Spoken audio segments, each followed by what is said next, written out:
Hi, Peter Diadamo here for our third Ask Me Anything. This one's for August. Some great questions. I'm excited to be able to dig into, so let's get at it. A few things before we move into the questions. One of the questions I get asked a lot is, how am I doing? And the answer to that is I'm doing pretty good. I'm now, I think, about 16 months post-transplant, and the indicators are such that I've had what you would consider an exceptional response. I went the first 15 months without something called acute rejection, which is very common in lung transplants. 40 to 50% of them transplants wind up in some form of acute rejection. I never had it. All the testing and stuff has always showed that my capacity for that has always been typically quite low, and my lung functions are great, and at the 15-month mark continue to improve, which kind of surprises people at Brigham, because you're supposed to level off at about 11 months, but I'm continuing to improve. So I'm very grateful for that. I'm grateful for the support of my friends and family.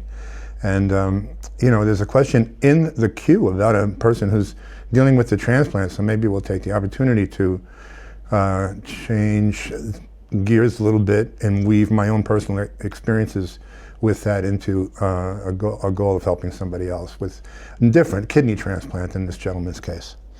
There's a lot of questions piping up in the pipeline, and I've got a huge amount of these things here. So we'll just kind of knock them off as best we can. I don't want to be trite and just answer as many as possible. I just want to try to do a decent job and be able to communicate in a responsible scientific manner. When I don't know something, I'll tell you that. Because I have nothing to gain by pretending that I know more than I do, which is a hallmark, I think, of a good scientist. First one that I got that I thought was interesting is this question I get asked a lot: is COVID spike shedding a real thing? And the answer to that is no. The reason for that is that it would assume characteristics of a molecule called messenger RNA that we know do not take place.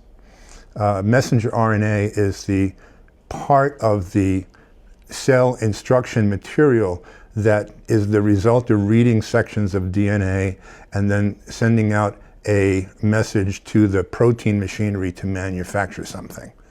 The thing about messenger RNA, and the thing about messengers in general, is that they don't last long. You want to be able to know that you can put down your iPhone after a phone call and it doesn't keep you there talking after you've hung up.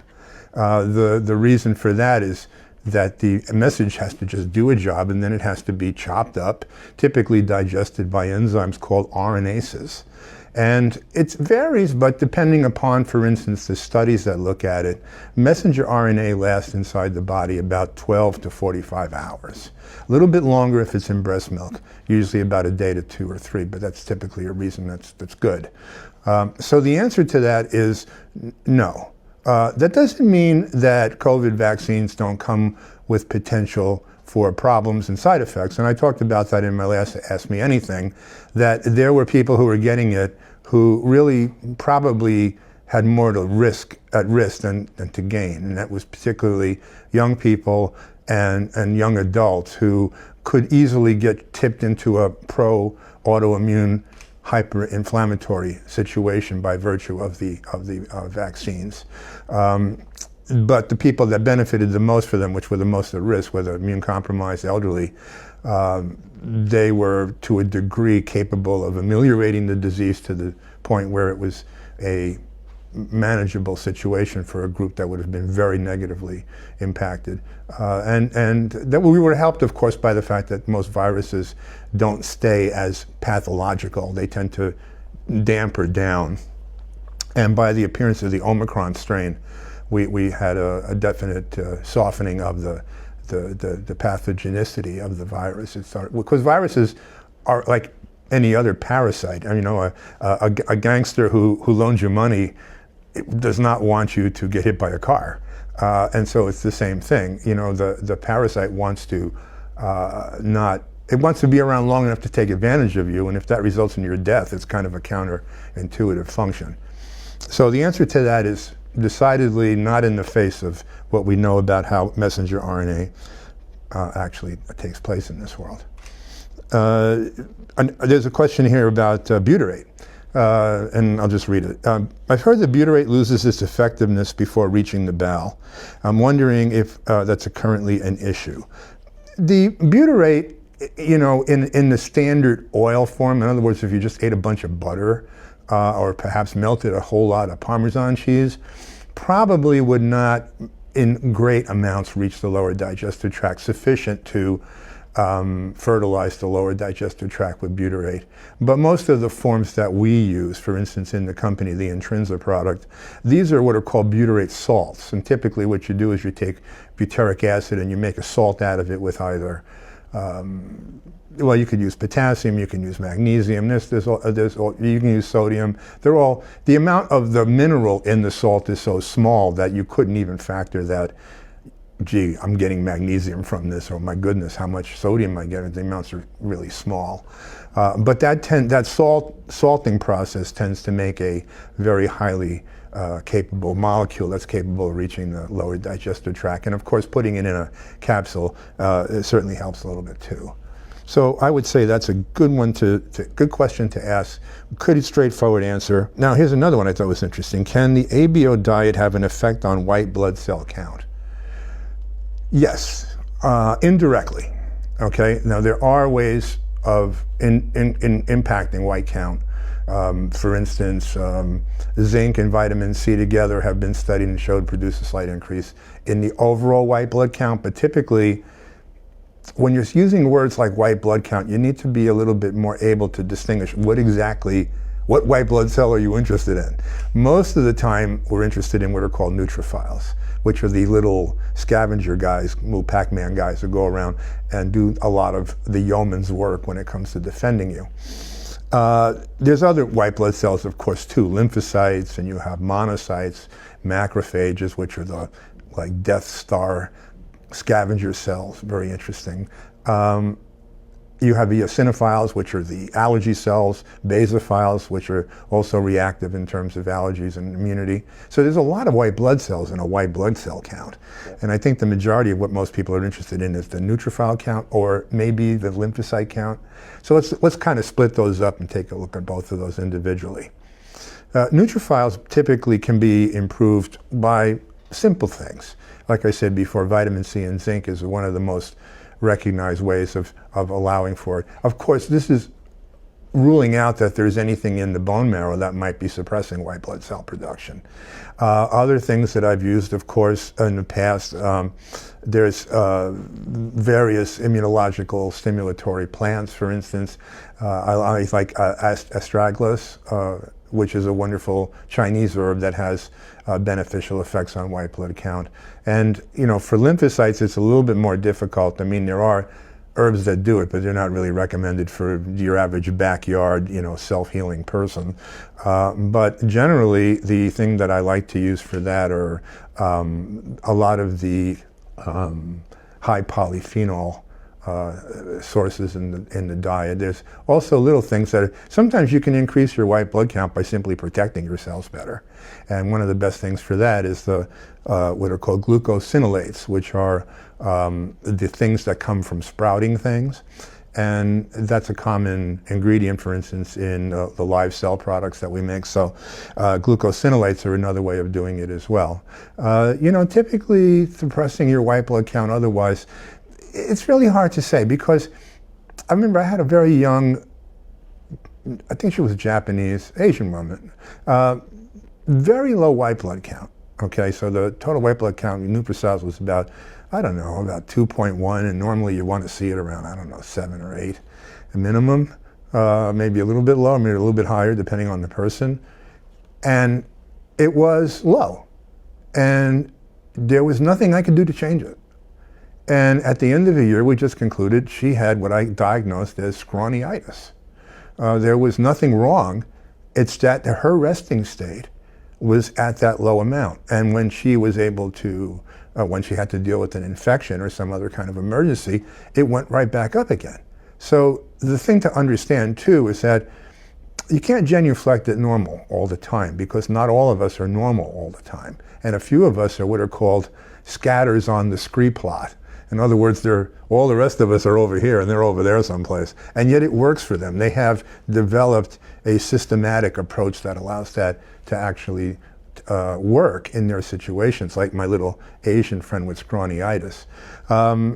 When I was recovering from surgery, my white blood count was high.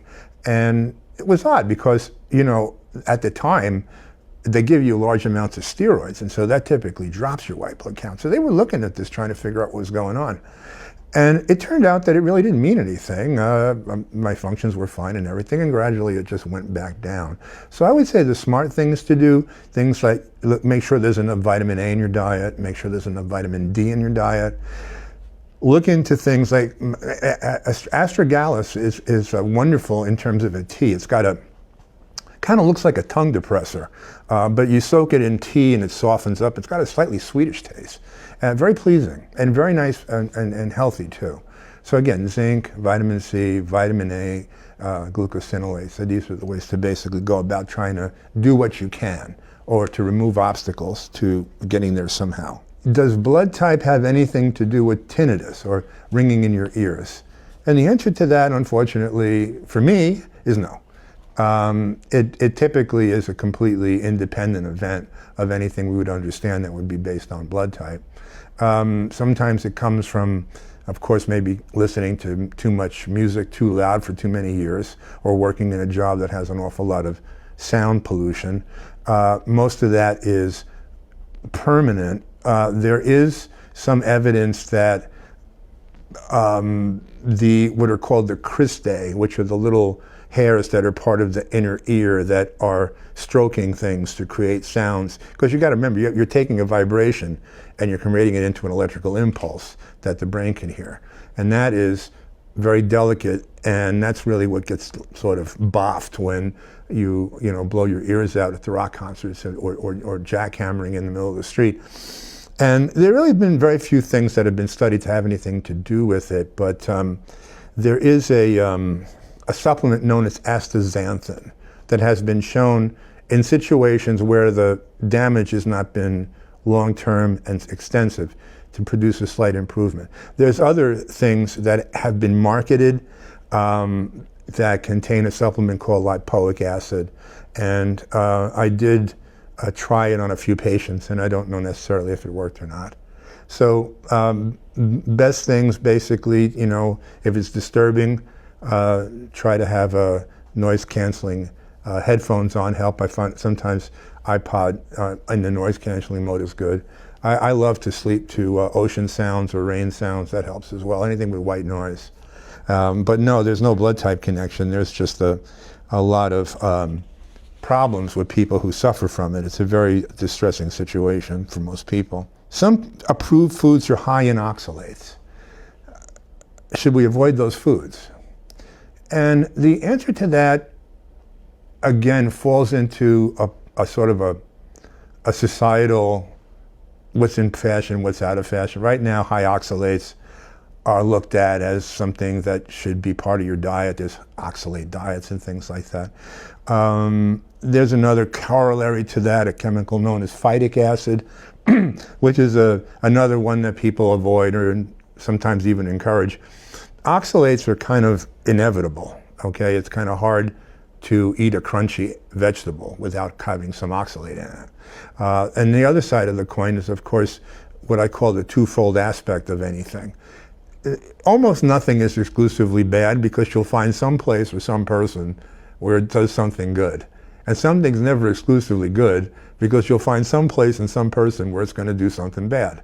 So the reality, and that's why the Korean flag's got the little yin and the yang with the little circle in the middle of the thing, because it says, no matter how big this thing is, there's still that little small thing in the middle telling you that it's not a complete and absolute statement. And so if you look at it from that perspective, oxalates as part of a normal diet are to be encouraged. One could even argue that there's some potential advantage with regard to certain types of immune functions. Perhaps maybe there's some anti-cancer properties inherent in oxalates as well. Things you want to watch out for if you're on a high oxalate diet for a reason. Obviously, if you've got kidney issues and things like that, propensity for stones, then you're going to want to back off on these kind of things. Thoughts on Blue Zone diet, which looks at longevity outcomes and promotes a plant and bean diet even for populations with many type O people. I'm wondering if I should increase beans in my diet, low lectin. I'm also worried about the fiber. Well, when that thesis came out about blue zones, it looked very, very attractive. They went around the world and they tried to find places where people seemed to have had long lifespans. And they found that these people that they looked at who had long lifespans tended to eat kind of a Mediterranean diet, maybe a little lower on the protein. For instance, Okinawa was a good example. And I think Sardinia was another one, island off of Italy. And a few other places where they had all these elderly people who lived to astounding old age, and this is what they ate. The problem is that subsequent research showed that the whole thing was a complete fabrication, and that ultimately we were looking at people who didn't have birth certificates or people who couldn't remember their birth date accurately. And so most of these people were at best in their low 90s, and their amount of influence the diet would have had versus somebody from another part of the world that ate differently wouldn't have been statistically significant. So again, the reality there is, you know, there's ways you can increase certain things that might help you live longer. The best way you can live longer is to have a genetic advantage, number one, something called telomeres. Some people have a better ability to repair these things, and so they age slower because the DNA doesn't kind of clip itself over time from the end. Lacking that, the next biggest determinant of longevity is regular exercise. So if you add that to the notion of being able to eat according to your blood type, or eating according to any sort of rational manner, it's a pretty good combination. Generally, you know, there's not much you can do about genetics. You can certainly look at a couple of things that might have some ability. And that actually brings me to something here I'm going to hawk, although it wasn't part of the plan. We're about to actually release a product called Eternis, and it's called Eternis NR. And it stands for, the NR is for the nicotinamide riboside, which is the active element of another molecule called NAD. And if you've been reading in the news media or the science journalism, there's a lot of interest in this molecule because it does have reasonable studies with regards to its ability to have a longevity or aging slowing capacity. And so one of the things that I was intrigued about was this. I was more interested in it, believe it or not, for me, because one of the things you have as part of the original condition I have is it's called a short telomere syndrome, which means that part of the reason I got the lung thing was genetically I have the inability to repair these telomeres sufficiently so that my lungs just got older. And so, well, now I have a 24-year-old lung, courtesy of a beautiful kid in Tennessee. And of course, that's got different genetics than me, so we're not going to worry about this too much. But then again, I was thinking, okay, let me put some other thoughts together about what other parts of me perhaps need a little longevity support. So this hasn't been released yet, but it will be out in the next month or so. A couple of other announcements before we move on to the next question. A lot of interest in the new SWAMI that I built this summer, which actually has a lot more versatility. It has a lot more utility with regard to incorporating genomic information. So for instance, you can, if you've got any of the consumer level genomic testing, you can add that and it will factor into your SWAMI outcome. There's no charge. What happens is that at a certain day, you'll show up to check out your SWAMI and you'll simply be directed to the new SWAMI. And everything will work like it did before, although I have to say, the calculation engine has been completely rewritten. And so it's very likely that you're going to see some differences. And everybody's going to get all bent out of shape about that because you did this 19 years ago when you wrote the first SWAMI, and this is a little different now. But that's just the way the world works. It's just things get better, we get sharper, and sometimes things change, and sometimes they become unsettling to people who think that a revealed wisdom is something that you carve on a stone tablet like Moses coming down the hill there. But the reality is revealed wisdom is a start point, and that gets amended by new observations and discoveries. But it's a beautiful and it does some amazing things at the original. And I have to say, I owe a lot of it to, believe it or not, the thing everybody pillories nowadays. I worked in AI with this in terms of it working with me to write code together, and it made a world of difference. And of course, I know how to code, so it wasn't like it was doing my job for me, but it was making things much more possible. And I can tell you that the original SWAMI code was just bizarre. It was so big. And when I was a coder 16 years ago, I wasn't half as good as I think I am now. And so this is an opportunity to go through and do a better job, leave that as a legacy. There's another part that also is being built simultaneously, which is the learning management system. And this will interest people who want to get certified in being a personalized nutrition counselor, quote unquote, Diadamo method. And this will be a very extensive learning program. I think we're at the point now, I had to build a program because I didn't like any of the ones that were available, and the one that we had was terrible. So I had to build that from scratch, and now what we're doing now is building out the lessons. And it's pretty amazing. The idea being that you could take a doctor and he plugs in here, and a person who has no health or medical experience who wants to get started plugs in over here. And eventually they could theoretically get to the same place by taking certain courses and things and moving through certain parts of the curriculum. So it's very exciting. So that's another thing, and I think that'll be more towards maybe December or whatever, but when we do these things, I'll keep you posted. Oh, this is interesting. I want to say thank you for your Opus software. Now, Opus is something else I wrote. It's a suite of software that lets doctors look at genomic information. And the basis of it is that you look at, I don't know, 700,000, 800,000 individual SNPs, which are like little blips in your DNA where it could have gotten a T or you could have got an A. Some of us got an A, some of us got a T. Well, that's called a single nucleotide polymorphism. One of us got a different letter of the alphabet. And then the question is how many of us got the right letter or the most common letter, and how many of us got the least common letter, and does the least common letter mutation result in anything that's important? So that program is, still used by hundreds of physicians, and I think the question was being that, and this is a little technical for this audience, was I going to take that program and move to different formats, like something called whole genome analysis.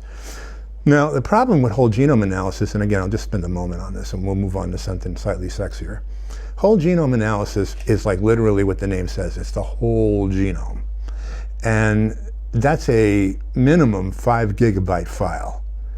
And not to just upload it and download it, but by the time you actually spend any time analyzing it, you can't do that in real time. So when you have services that look at these, you load the file and they call you up 2 days later with the results. Okay, so it's not practical in any great sense of the word. But there's a kind of a shortcut to that, which is if you look at a 23andMe file or an Ancestry file or a self-decode file, there are about 800,000 SNPs, of which probably about 7,000 are medically significant. So again, it's overkill. But a lot of times you can't get the various SNPs that would give you a clear indicator of a specific risk for a certain illness. For instance, in my pulmonary fibrosis, there's a gene called MUC5, and there's a mutation in that gene that's strongly associated with it. However, that SNP is not in any of the consumer tests. So you can't do anything about that, except through the magic of something called imputation. you can, through what's called an imputation service, take the 600,000 or 800,000 SNPs, and by looking at the way that they are arranged, be able to impute the existence of other SNPs and what their likely most possible outcome is. And this is because we don't organize at the SNP level. We organize at something called the haplotype level, which is, or haplogroup. It's like when you go to a tailor and you buy a suit and he says, you know, would you like this shirt and tie? Haplotypes are like that. When you get this and this, all of a sudden you're likely to get that and that. So we can impute based on that. So we can actually take simple consumer level 800,000 K file and through imputation come up with something called polygenic risk assessment.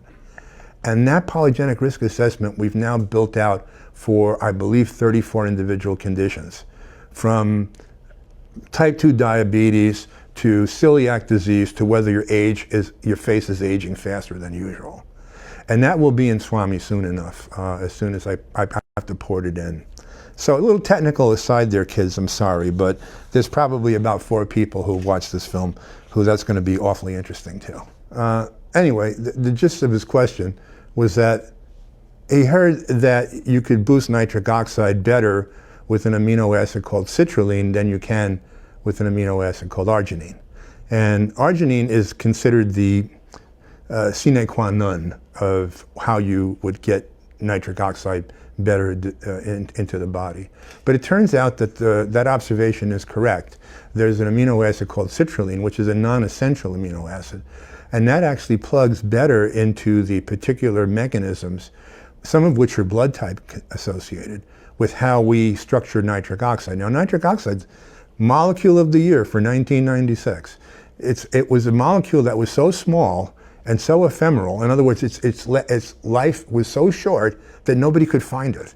But it turns out that it's used all over the body. Like I said with messenger RNA, in order to be a good messenger, you have to disappear after a while. And the same thing with nitric oxide. It went at doing its thing so fast that by the time you saw the effect, but you didn't see the actual interaction. So it's a very small, very temperamental molecule. It's involved in controlling blood pressure, heart function, respiration, detox, you name it, it's all over the place.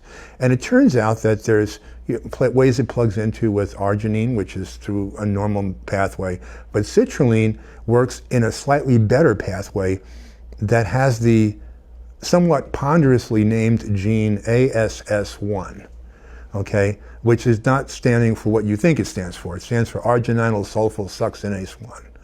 And citrulline plugs into that beautifully. And so if you're interested in being able to use this to have an effect of making your nitric oxide metabolism more effective, wonderful way to go. There's a great product in the North American Diadamo line called Nitrocycle, which is also a very effective way of recycling. And I use a couple of bizarre little herbs in there too to kind of, dragon's blood, I think, is one of them. So maybe it would just scare you to have higher nitric oxide levels. I usually eat Ezekiel bread, but I think the item is being discontinued. Are there any other bread recipes that I should look into? I make a lot of bread in my house, courtesy of the New York Times no-knead bread recipe that my friend Bob gave me. And you can look it up. It's been the most downloaded recipe in the New York Times cookbook online ever. And it's a no-knead bread that just has its own rise. You don't have to do anything. It takes a little time. It makes an artisanal quality bread though, if you can get it right, which I never do, but he does. And I use, of course, spelt because the girlfriend is, very conscious of that. We've also used a few other odd grains here and there, but one of the things we do make is this particular spelt bread, and it's very nice, very nutty. As far as Ezekiel bread goes, it's hard to say because I don't really feel I can completely advocate Ezekiel bread because the company does slip in regular wheat into there, and they kind of like a little bit coy about that. So other things you can look at is to see whether or not there's anybody in your community who's making sprouted bread, like the old Essene bread, ESSENE, which used to be made, and that was a great bread. It was like, I don't know, so dense and heavy. It was like plutonium. It was like so like lead, but man, it was flavorful and filling and very. I mean, it was just live. You know, it was just so everything in there was sprouted. Maybe if we go into the Dead Sea Scrolls, we can find out how the Essenes made the bread, because apparently it came from that ilk of people. Suggestions for fastest recovery after cataract. I'm assuming that's a surgical procedure, in which case recovery is pretty basic. You know, make sure all your needs are met nutrition-wise. I think the only thing that I would advocate at this point beyond that is a good multivitamin, that kind of a thing, to just meet all the needs. There are some things that you can do to keep those new lenses in optimum shape, and one of them is to use a supplement called NAC, N-acetylcysteine. And the N-acetylcysteine is another amino acid, but it's unique. Do you ever wonder how the lens of your eye can be clear? You know, like your fingernails are not clear and your skin's not clear. Well, the reason your lens is clear is because you've got this only amino acid that can link in a crystalline manner. And so the lens of the eye is pure N-acetylcysteine. And so making sure you have enough of that would be a singular big way of being able to control the future history of that surgery of yours. N-acetylcysteine is an extraordinarily useful component. Matter of fact, you know it's good because about 3 or 4 years ago, they tried to take it off the market and reclassify it as a drug. So you know, as soon as they start doing that, you're all set for something that's probably doing some pretty wondrous things. And NAC does. I take it on a daily basis because it has a very beneficial effect on lung function. It's very useful for lung detoxification, but also has what's called a mucolytic effect. It tends to make mucus very thin and much more movable. So if you're in a situation where you tend to be goppy or you have a lot of congestion, NAC is wonderful for that. We have a product called Rosacea. It's routinely always sells out because it's such a darn good product. And the only thing I would say to that is, if you're interested in detoxification, NAC is premier in what's called the second phase of detoxification. After your liver enzymes, your cytochromes, kind of massage the bad guy into the next stage that it can be passed off to. That's called phase 2. So phase 1 massages the toxin until it gets to a point where it can be picked up by phase 2. And phase 2 job is to convert that toxin into a salt. And that's all done by what are known as peroxidases, glutathione peroxidases. And they're all fed by NAC, so it's very, very critical that the NAC levels stay up very, very high. Glutathione, some people have called it the currency of your body. Just like you have a currency in your bank account, there's a level in your bank account, you know, how am I doing? Your bank balance? Well, glutathione is the thing that the body computes its bank balance from. And that is made, of course, by N-acetylcysteine. The only thing that the allopathic world has ever used cysteine for is it's very effective if you happen to poison yourself with Tylenol, in which case that's the recognized treatment in the allopathic world is N-cysteine. I take your supplements for many years, including Polyflora, and believe in them wholeheartedly. Well, thank you. I have read that it's best to take a probiotic supplement on an empty stomach, although your directions say take 2 times daily with food. Would you please explain that? I don't know necessarily the logic that goes into the empty stomach thing. Quite frankly, sometimes supplement manufacturers like to make things a little bit more kludgy, because it extends a certain order to the product. Like, in other words, take this product by standing on one foot and reciting, you know, the 5 top fun lines from the Rosetta Stone. It's really, the reality is that it's going to work either way. However, the evidence would suggest that actually taking it with meals is a preferred way. Because, again, what are probiotics? They're life organisms. Now, they come in various forms. Most of the probiotics that we consume are constitute what's called the spore form of the bacteria. And bacteria will curl up into a ball and make themselves into this little like Death Star thing, which of course is what makes them bad ones so dangerous, because these spores can resist anything. they can reduce, they can sort of tolerate radiation doses that would kill anything else. Well, anyway, the spore form is what the bacteria travels in, and then as soon as it finds a suitable environment, it opens up, turns into Joe bacteria. So the reality of the whole thing is, what are you going to do when the spore opens up? Is it going to look at an empty stomach full of stomach acid? Or is it going to look at a stomach that may have a little bit of food which can act as a potential culture media? I think the evidence would suggest that that's the way to go. Any tips for dealing with rosacea?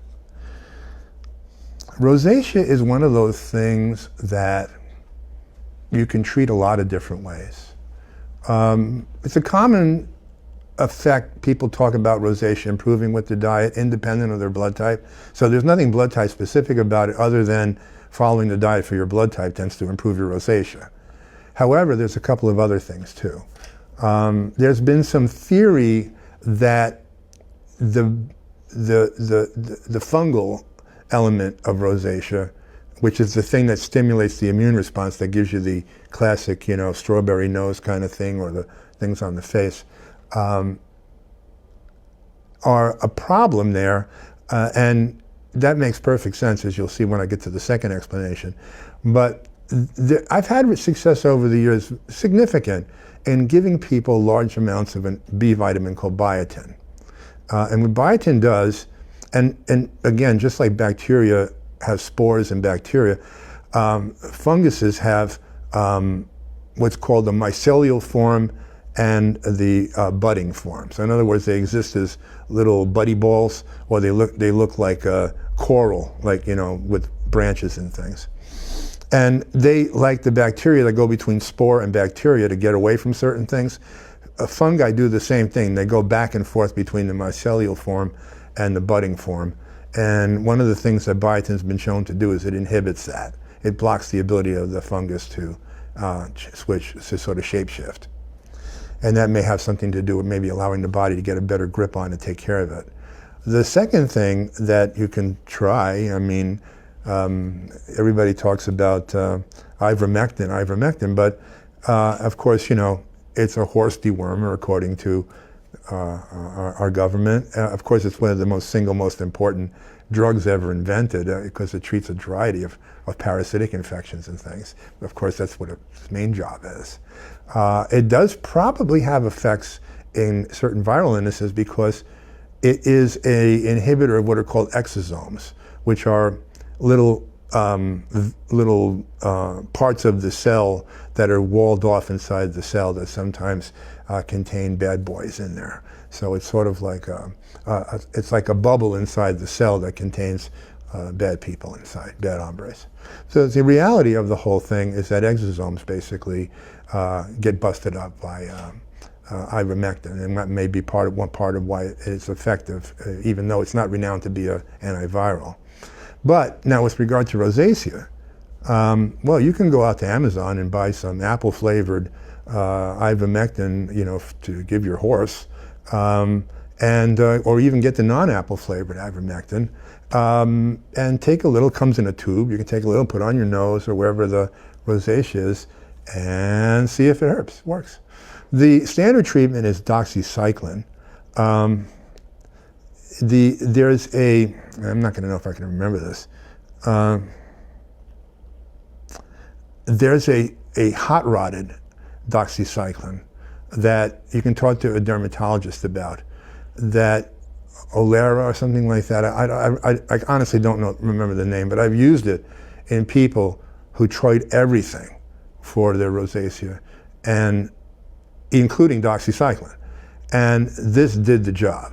So talk to your dermatologist about the extra special doxycycline. It's a kind of a weird binding thing that they make. It's expensive. And what I always had worked with an MD, so I'd always say to him, can you get me 50 samples of this for free? And of course he'd write the company to give him 50 samples. So the patient, give them to the patient, they wouldn't pay anything. But even if now it's covered by insurance, I suspect. Back then it was probably still investigational. Another way to look. So you can take your horse dewormer and rub it on your face. You can take some biotin, or you can talk to your dermatologist about super duper. doxycycline as well. SWAMI, I tend to overanalyze instructions and found the instructions for physical measurements to be confusing. They can be.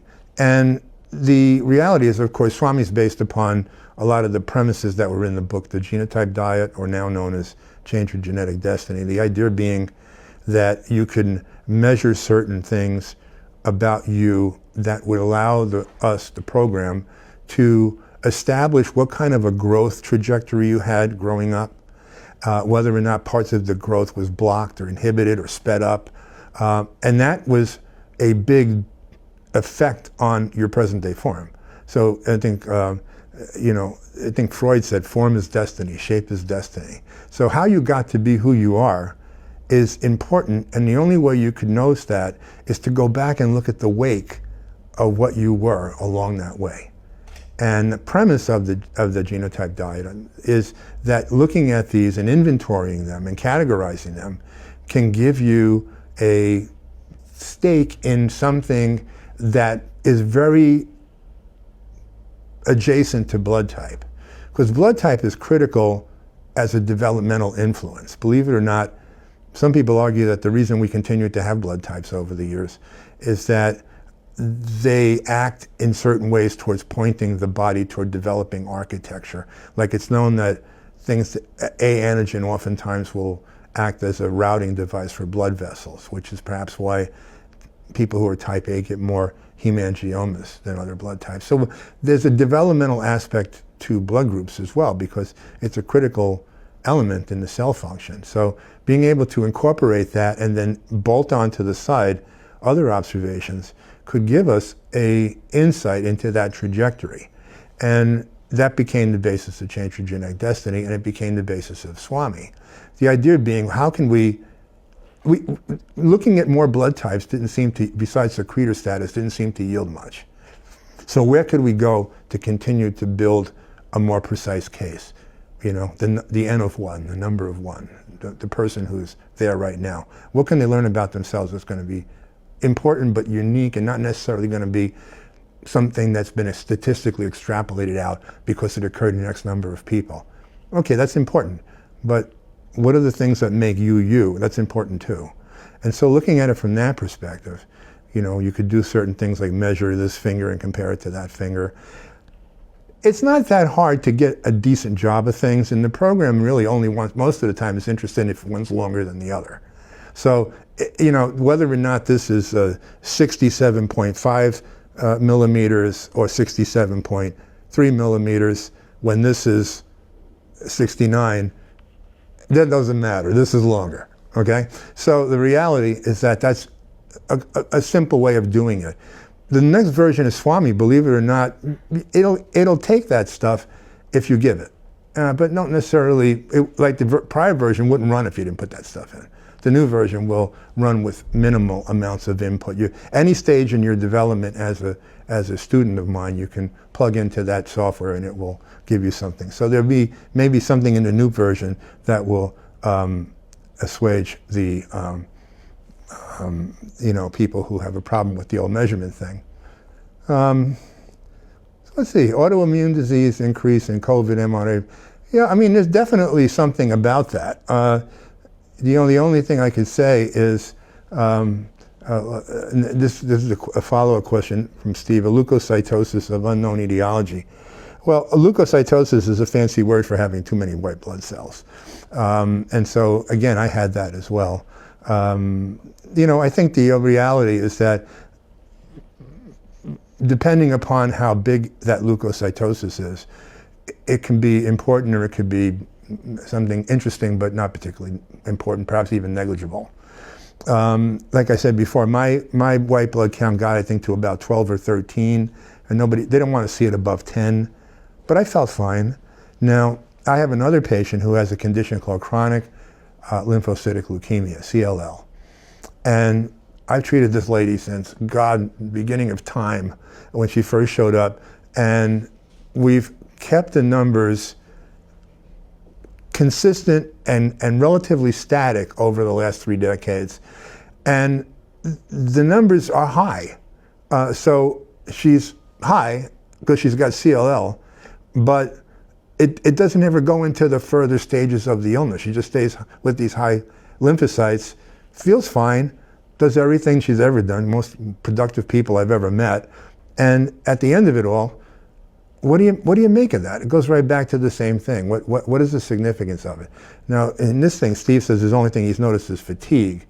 And that's not uncommon, that you can get what's called it's considered the name implies it's from viruses, but it can be anything. A post-infection, what's called a post-infection neurasthenia. That a lot of times it's just a sense of tiredness.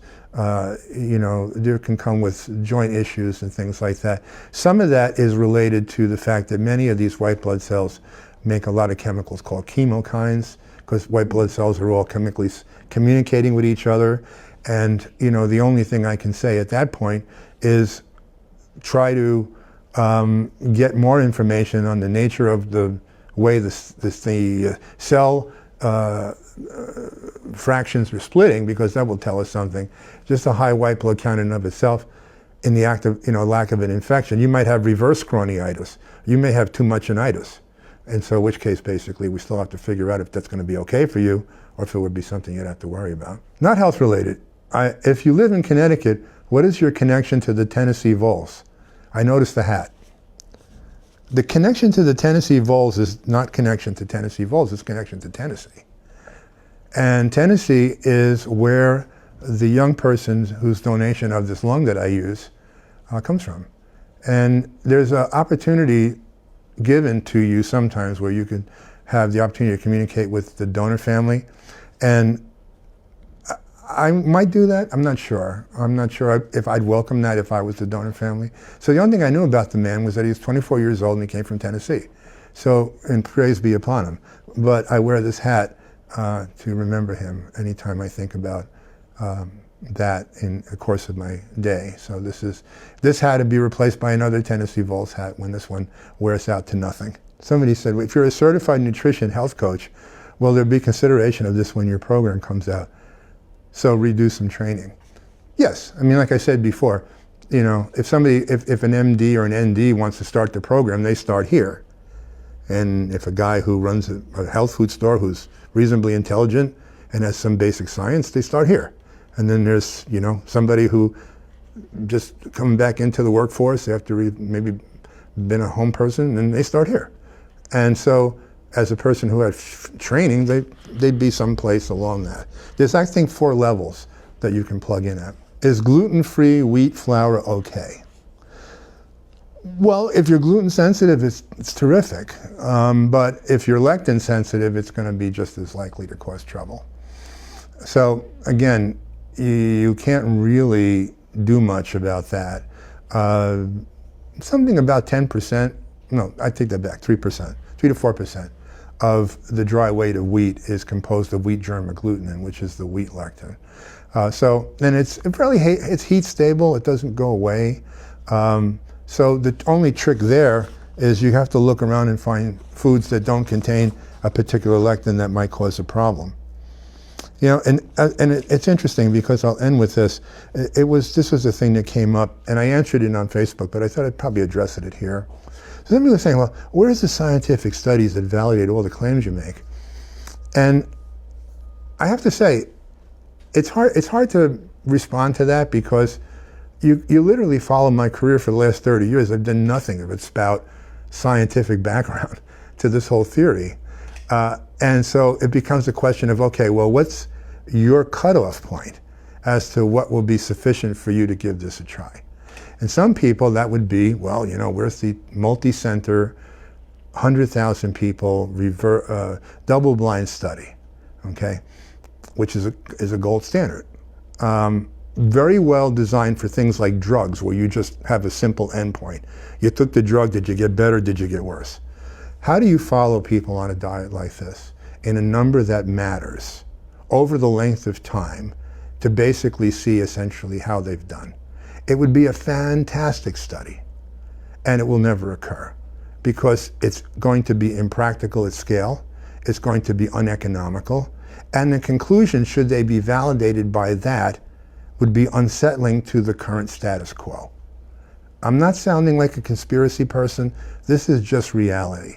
Now, if you look at what constitutes proof, people like proof of all different sorts. Some people like chicken soup when they get a cold. There's not a whole lot of evidence behind that. Some people don't eat salt if they have high blood pressure. There's some evidence behind that, but we still haven't proven that it applies to everybody.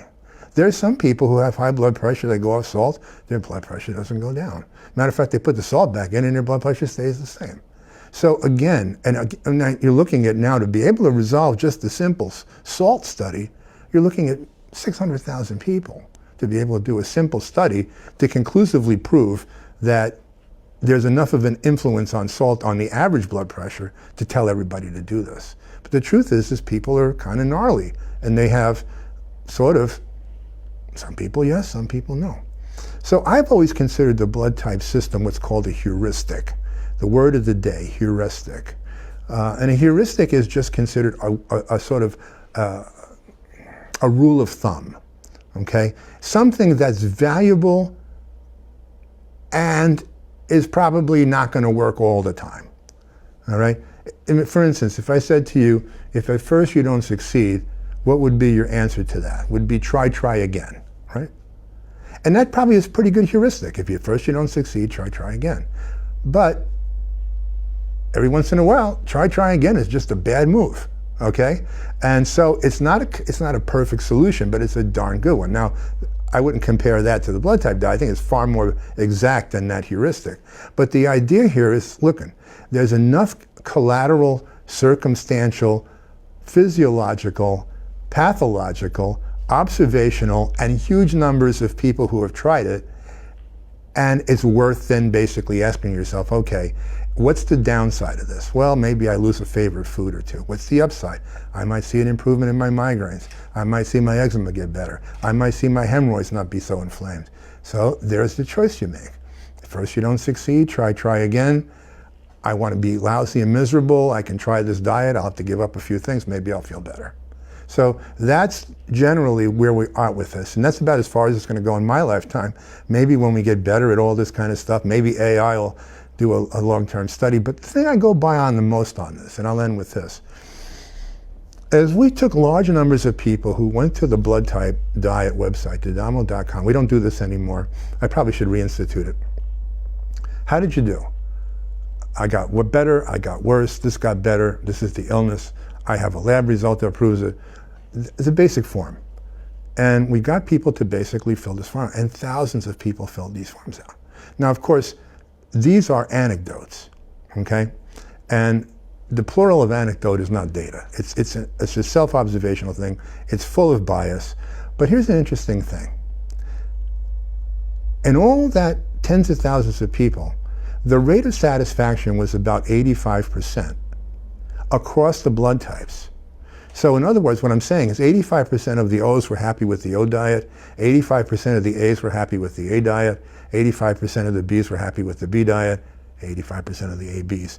That is generally something that when I bring it up makes people take up a sort of notice, because it flies in the face of the one-size-fits-all theory, where you say to yourself, okay, I'm a carnivore, everybody should be a carnivore, nobody will ever do bad on being a carnivore, carnivore is wonderful, I'm going to be a vegan, everybody should be a vegan, the world should be vegan, there's no such thing as being an unhealthy vegan, the only way you can be unhealthy is to not be a vegan. So again, it's all this type of numbers and wordplay. But the reality is, I don't know, there may be better ways of splitting populations into dietary choices, heuristics and things like that than blood type, but this is a darn good one. And it's simple. You can go find out your blood type for free, go give some blood, hopefully if you're healthy enough, or buy a home blood typing kit at foryourtype.com. And basically, you're off to the races. You can take the book out of the library, there's lists that you can get, there's type base on my website, you can follow this, and you can see what happens. You can be as skeptical as you want, you can be as embracing as you want, it doesn't matter. Well, it was nice talking to you. I will see you all next month. I wish you all health and blessings, and peace be upon that lovely man from Tennessee who allowed me to sit here in front of you and pontificate as I do usually. Take care now.